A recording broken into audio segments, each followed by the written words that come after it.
Njia rahisi za kuacha kunywa pombe.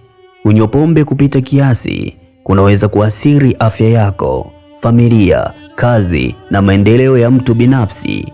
Ingawa kuacha pombe kunaweza kuonekana kuwa ni jambo gumu, kuna njia rahisi ambazo zinaweza kumsaidia mtu kufikia lengo hili hatua kwa hatua. Moja, weka uamuzi wa dhati. Hatua ya kwanza ni kuamua kwa moyo wote kwamba unataka kuacha pombe. Andika sababu zinazokufanya utake kuacha, kama vile kuboresha afya, kuokoa fedha au kuwa mfano mzuri katika familia. 2. Epuka mazingira yanayochochea unywaji wa pombe.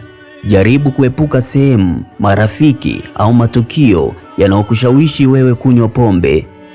Badala yake, tumia muda wako katika shughuli zenye manufaa kama michezo, kusoma au kujifunza ujuzi mpya.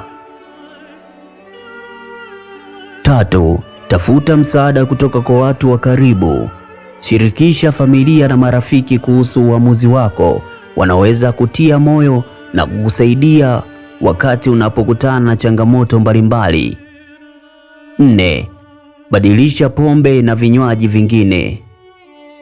Unapohisi hamu ya kunywa pombe, tumia maji, juisi za matunda au vinywaji vingine visivyo na kilevi.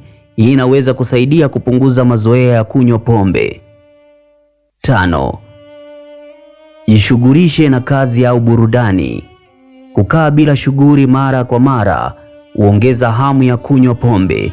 Jihusishe na kazi au biashara, mazoezi ya mwili au shughuli za kijamii zinazojenga maendeleo. 6. Weka malengo ya muda mfupi.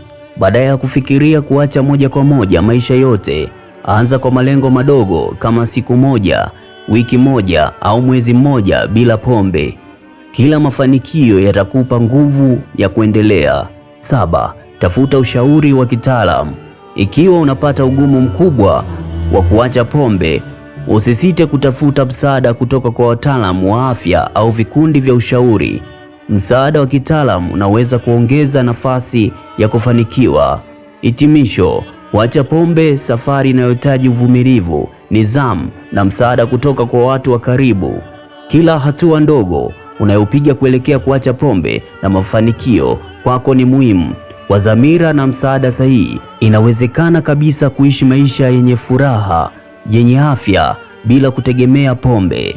Nadhani kama wewe mnywaji wa pombe, somo hili litakufanya uache taratibu.